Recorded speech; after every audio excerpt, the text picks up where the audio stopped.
నిన్న జరిగినటువంటి సభలు ముఖ్యంగా జగన్మోహన్ రెడ్డి గారు భీమిలిలో పెట్టినటువంటి సిద్ధం అనేటువంటి సభ, at the same time Telugu Desam party Chandrababu Naidu గారు నడిపిస్తున్నటువంటి కదలిరా సభలు.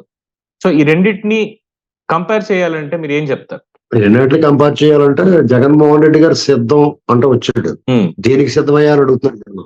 ఇంటికి వెళ్ళిపోవడానికి సిద్ధమా, లేదంటే మళ్ళా ఇంకో రౌండ్ ప్రజలకి ఈ చెట్లు కొడతానికి సిద్ధమా, మళ్ళా ఈసారి మొన్న గొడ్డలు వాడు ఈసారి ఏం వాడతావు, దేనికి సిద్ధం, అప్పుడేమో కోడికత్తి డ్రామా ఆడు ఈసారి ఏ డ్రామాకి సిద్ధం, ఇలాంటివన్నీ ఆలోచనలు వెంటనే వచ్చేసినాయి అందరికీ. నువ్వు ఆల్రెడీ సిద్ధంగానే ఉన్నావు కదా. ప్రమాణ స్వీకారం రోజునే మళ్ళీ ఎలక్షన్ గురించి మాట్లాడాడు ఆయన. అవును, ప్రమాణ స్వీకారం రోజునే 30 ఏళ్ళు ఉంటాను నేను అని చెప్పేసి ఆ రోజే నువ్వు నెక్స్ట్ ఎలక్షన్ గురించి ఆ రోజే మాట్లాడాడు ఆయన. అన్నప్రాసన్నాడు ఆవకాయదన్నట్టు. అన్నప్రాసన్నాడు ఆవకాయ పడితే ఏమవుతుంది అదే అయిందండి. ఈ 5 ఏళ్ల నుంచి ఆయన ఎంతసేపు రాబోయే ఎన్నికల దృష్టిలోనే ఆయన పనిచేశాడు. కేవలం తన ఓటు బ్యాంక్ కన్సాలిడేట్ ఓట్ల రాజకీయమే చేశాడు. దానిలో భాగంగా కుల రాజకీయం, ప్రాంతాల మధ్య చిచ్చు ఇవన్నీ కూడా అందులో భాగమే. ఈ 3 రాజధానులన్నా లేకపోతే కులాల మధ్య కుంపట్లు పెట్టినా ఏం చేసినా రాబోయే ఎన్నికలకి సరిపడా ఓట్లు కన్సాలిడేట్, ఈ నవరత్నాల పేరుతోటి బటన్ నొక్కుతున్నాను అన్నాడు. సంక్షేమం ఎవడొచ్చినా సరే ఖచ్చితంగా చేయాల్సిన సంక్షేమాన్ని ఏదో వాళ్ళ తాత ముళ్ళు ఇచ్చినట్టుగా వాళ్ళ ప్రాపర్టీస్ అమ్మేసి అందరికీ పంచిపెట్టినట్టుగా చేసి చెప్పుకుంటూ వచ్చాడు. జనాలకే నువ్వు ఎన్నాళ్ళు నమ్మించగలుగుతారు మీరు? కరెక్ట్. 1-2 సార్లు నమ్మిస్తారా, తర్వాత మీ ఒరిజినల్ బయటకు వచ్చేసింది. జనం ఇప్పుడు మేము సిద్ధంగా ఉన్నాం నేను ఇంటికి పంపించడానికి అని చెప్తున్నారు.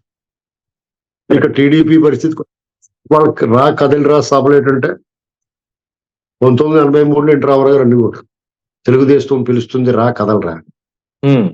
మళ్ళా ఆ నినాదం ఎత్తుకున్న 4 దశాబ్దాలు 4.5 దశాబ్దాల తర్వాత ఇంచుమించుగా 4 దశాబ్దాలు ఉండకపోయింది. డెఫినెట్ గా స్పందిస్తున్నారు జనం. ఎందుకంటే వాళ్ళందరికీ కూడా జగన్మోహన్ రెడ్డి గారు సుఖం చూపించాడు. అది ఆ వాళ్ళ 83 నాడు ఎలాంటి పరిస్థితులు ఉన్నాయో రాష్ట్రంలో అలాంటి పరిస్థితులు ఉన్నాయి. అవినీతి రాజ్యం వెళ్తుంది, అంధకారంలో ఉన్నారు, భవిష్యత్తు మీద భంగం ఉంది, ఆత్మగౌరవానికి భంగం కలిగింది, ఆత్మవిశ్వాసం సడలింది, ఒక రకంగా బెంగ వచ్చేసింది భవిష్యత్తు మీద. భయంగా బతుకుతున్నారు, బిక్కుమంట బతుకుతున్నారు. ఎవడు కూడా తినలేకపోతున్నాడు, ఎవడింట్లో ఉండలేకపోతున్నాడు. ఈ ఇల్లు రేపు నాకు ఉంటుందా ఉండదా అనుమానం వస్తుంది, ఈ భూములు నాకు ఉంటాయి ఉండవా అని అనుమానం వస్తుంది.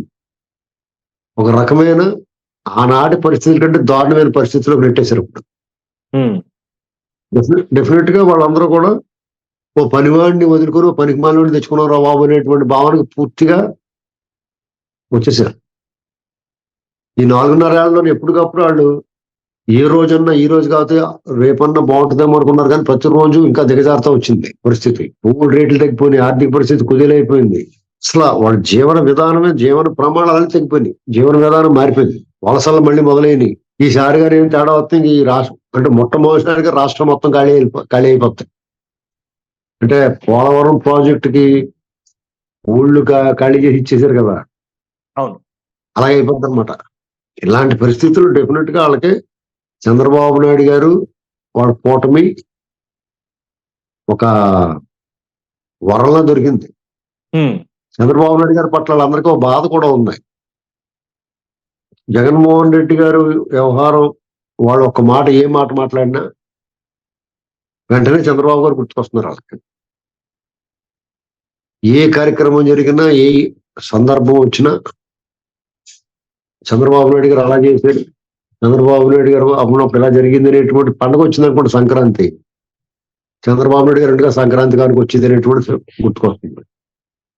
రంజాన్ వచ్చినా, క్రిస్మస్ వచ్చినా, కొన్ని ఎవరన్నా మరణించారు కొన్ని శుభకార్యాలప్పుడు, పండుగలప్పుడు, అలాగే మరణించారు ఒక శుభాలు జరిగినప్పుడు కూడా చంద్రబాబు నాయుడు గారు ఉన్నప్పుడు ఈ చంద్రన్న బీమా వచ్చింది, వరదలు వచ్చినాయి కూడా చంద్రబాబు గారు ఎలా వచ్చి చేసి పెట్టేవాడు, కరువు వచ్చింది అనుకోండి కరువు కింద ప్రకటించి సాయం చేసేవాడు, వర్షాలు పడకపోతే ఇది డ్రిప్ ఇరిగేషన్ పెట్టేవాడు, డెల్టా ఎండిపోతుంటే పట్టిసీమ కట్టి నీళ్ళు ఇచ్చాడు. ఇలాగ ప్రతి అంశంలో ఇది చంద్రబాబు నాయుడు గారి సభలకు జగన్ ఎగబడి వస్తున్నారంటే కారణం ఏంటంటే ఏదో ఒక రోజు 2 రోజులు చంద్రబాబు గారు చాలా 6 అడుగులు పడుకున్నాడని కాదండి.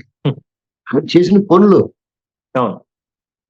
ఆయన ఏం చేసాడు మనకనంటే, ఇప్పుడు మీకు బాగా ఆగ్రహత్వం ఉంటది.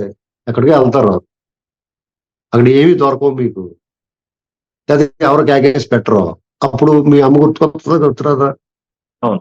లేదా ఏదన్నా కొనిపెట్టాడు, మీ నాన్నగారు గుర్తుకొస్తాడు కదా, చాక్లెట్లు, Definitely. బిస్కెట్లు, బిళ్ళలో కొనిపెట్టడం. అంతే సింపుల్. అందుకని మనం ఆ పశ్చాత్తాపం చెందారు. ప్రాయశ్చిత్తం చేసుకోవాలనుకుంటున్నాం. తప్పు చేసాం మనం. We did a mistake. Chandrababu Naidu గారిని మనం వదులుకోవడం మనం చేసిన తప్పు. విలువ తెలియక ఆ రత్నాన్ని వదులుకున్నాం మనం. విలువ తెలిసిన తర్వాత, కళ్ళు తెరిచిన తర్వాత దాన్ని కళ్ళకద్దుకుని గుండెల్లో గుడి కట్టుకుని పూజించుకుంటున్నారు. అంతే. అందుకని ఆయన సభకి ఎగబడి వచ్చేస్తున్నారు జనం. సెక్యూరిటీ జోన్ కూడా తోసుకుని వచ్చేస్తున్నారు. కాదు, అవును. ఇవాళ At the same పడిపోయారు time, కూడా. ఎక్కడికక్కడ అసలు మీకు ఒక దాన్ని మించి ఒకటి జరుగుతున్నాయి. ఈ రా కదలిరా సభలో ఒక దాన్ని మించి ఒకటి జరుగుతుంది. మీకు అదే జగన్మోహన్ రెడ్డి గారి సభలో అయితే అసలు సభ పెట్టడానికి, రప్పించడానికి, జనాలు రప్పించడానికి బ్రహ్మ విద్య అయిపోతున్నాడు. ఉమ్.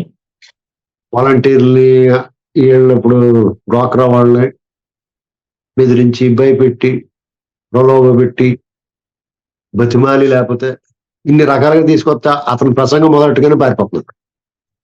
వెగట వచ్చేస్తుంది అనమాట. మీకు నచ్చనప్పుడు ఆ మనిషి ఎదురుపడితే కళ్ళు మూసేసుకుంటాం. ఉమ్. ఇంకోటి ఏంటంటే ఇందులో అసలు ప్రతి గ్రామానికి వాలంటీర్లు ఉన్నారు. 5 మందో 10 మందో 15 మందో ఉంటున్నారు కదా 50 ఇళ్ళకి ఒకళ్ళు అంటే. అవును. కొంచెం మేజర్ పంచాయతీ అనుకుంటే 50 మంది దాకా ఉంటారు వాలంటీర్లు. ఇప్పుడు ఎక్కడన్నా సభ పెట్టడానికి జగన్మోహన్ రెడ్డి గారు ప్రభుత్వ యంత్రాంగం స్కూల్ సెలవులు ఇచ్చేసి, వ్యాపార సంస్థలు సెలవులు ఇచ్చేసి, ఈ వాలంటీర్లు అందరూ చుట్టుపక్కల గ్రామాల్లో ఆ మండలాల అన్నిటి నుంచి వాలంటీర్లు వచ్చే తాళ్ళే 15 మంది అయిపోతారు. పైగా ఈ స్కూళ్ళు సెలవులు, ఆ వ్యాపారాలు సెలవులు ఇచ్చే తల్లి ఏమి ఊసిపోక వస్తారు అక్కడికి. అంటే అంటే సాధారణంగా ఇప్పుడు ఇదివరకు రాజకీయ సభలు సాయంత్రాలు అవి పెట్టేవారు ఏంటంటే ఏదైనా గ్రౌండ్ లో వ్యాహాళికి వచ్చినట్టు వచ్చి ఆ రాజకీయ సభలను ఆస్వాదించి కాసేపు వినేసిపోయేవారు. ఏ పార్టీకి సంబంధం లేకపోయినా ఎవరేం చెప్తున్నారు వినేవారు ఆసక్తిగా. ఇప్పుడు టీవీ పెట్టి డిబేట్లు అన్నట్టు. అవును. ఇది బలవంతంగా చేశారు. ఎంత బలవంతం చేసినా ఆ సభలో సక్సెస్ అవ్వడానికి కారణం ఏంటంటే జగన్మోహన్ రెడ్డి గారి మీద వెగట వచ్చింది అందరికి. ఈ మధ్య కొత్తగా వచ్చిన ఏంటంటే ఈ 4.5 ఏళ్ళ నుంచి ప్రతిపక్షాలు మాలాటోళ్ళు లేదా మీలాంటి వాళ్ళు చెప్పిన వాటికి ఎండార్స్ చేస్తా వీళ్ళు చెప్పిందంతా కరెక్టే అని షర్మిల గారు వచ్చి చెప్తుంది.